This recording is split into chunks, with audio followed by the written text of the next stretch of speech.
Welcome back, Apologia, 8th grade physical science, week 21, day 1, textbook pages 349 to 352, notebook pages 293 to 295.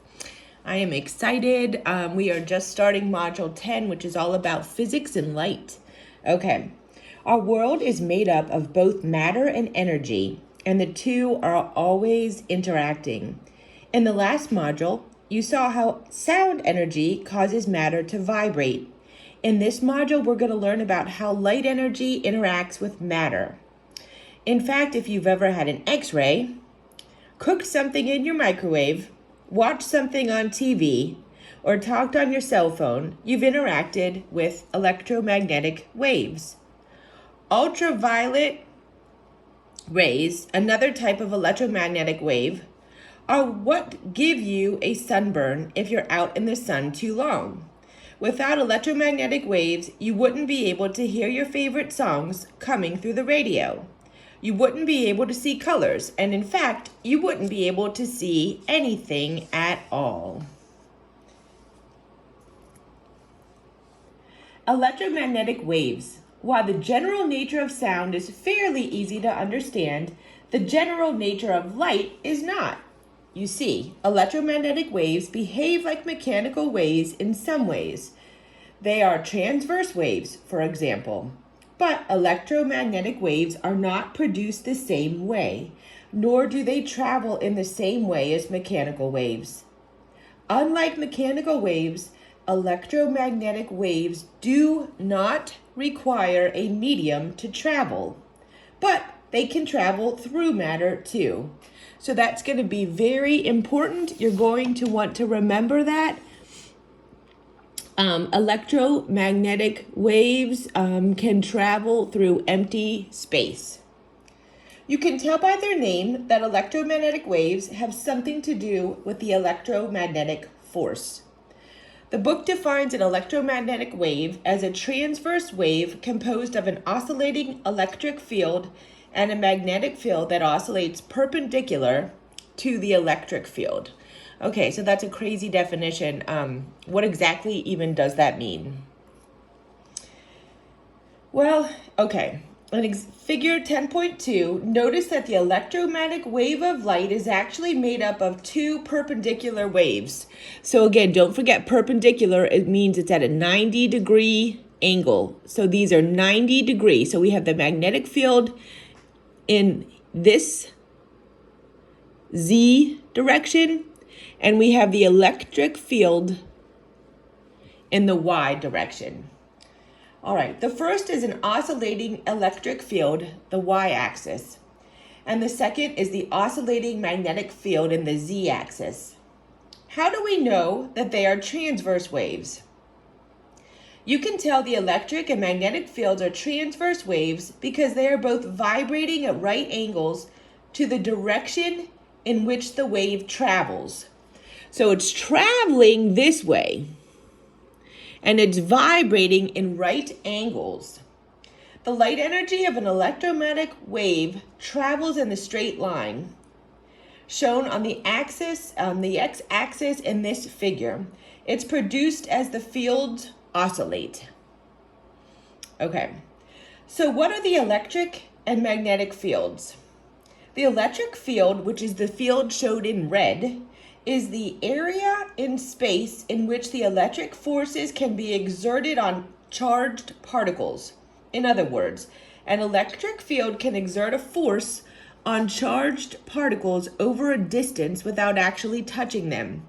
Okay, so think about something like this. A magnetic field, that is shown in blue, exerts magnetic force over an area around it. Like a magnet, think about a magnet and how it can pull a paper clip to it without even touching it. You've learned a little bit about this in Module 7 when you read about the electromagnetic force, and you're going to learn even more about this in Module 11. Okay. Hopefully, seeing this figure helps you make a bit more sense of why the electric force and the magnetic force are just two aspects of the same thing, the electromagnetic force. both electricity and magnetism work together to produce light. A beam of light is actually a transverse wave in an electric field and a transverse wave in a magnetic field. In order to make light, you must have both waves, and they must be perpendicular to one another. So wherever there is a magnetic field, there must be an accompanying electric field. One cannot exist without the other. As a result, they are really different aspects of the same thing. Okay. An electromagnetic wave begins with an electrically charged particle when it vibrates or accelerates. All right. So we have this vibrating charge. The vibrating charged particle causes the electric field, the area around the area around it, and that causes it to vibrate as well. So this vibrating electric field then creates a vibrating magnetic field. Because the fields vibrate from a crest to a trough and back again, scientists refer to the field as changing over time. The combination of the two types of changing field creates an electromagnetic wave like the one shown here in figure 10.2. It turns out that not only do changing electric fields generate changing magnetic fields, but changing magnetic fields generate changing electric fields.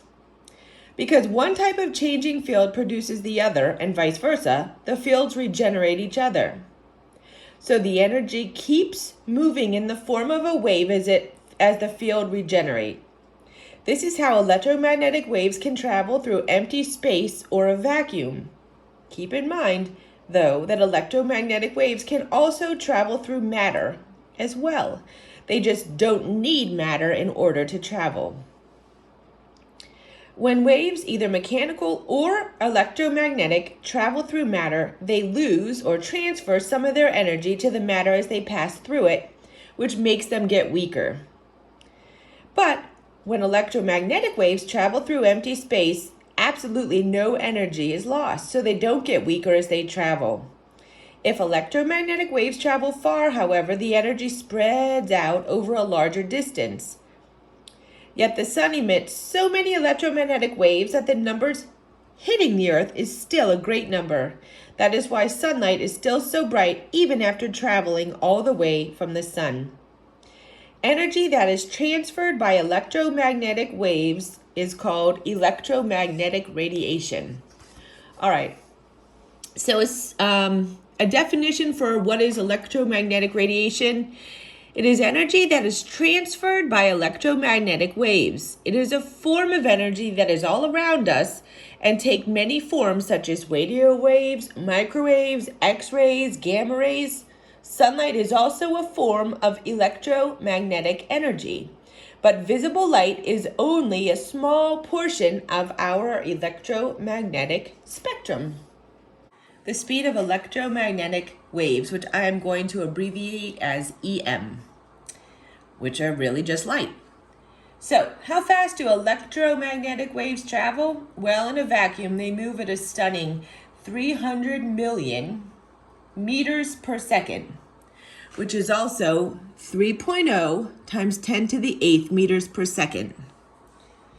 That's about 670 million miles per hour. All right, so just to put that into perspective, remember that sound travels through air at about 340 meters per second, which is about 760 miles per hour. Obviously, light, which is the electromagnetic wave, travels a lot faster than sound does. Also, whereas the speed of sound is dependent on the temperature, the speed of light is not. All right, so let's just look here. We have 300 million meters per second for the speed of light. We have 340 meters per second for the speed of sound. The speed of light does not depend on temperature, the speed of sound does depend on temperature. All right.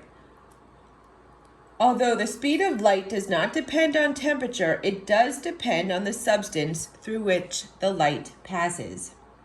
Remember, the speed of sound depends on the medium through which it passes.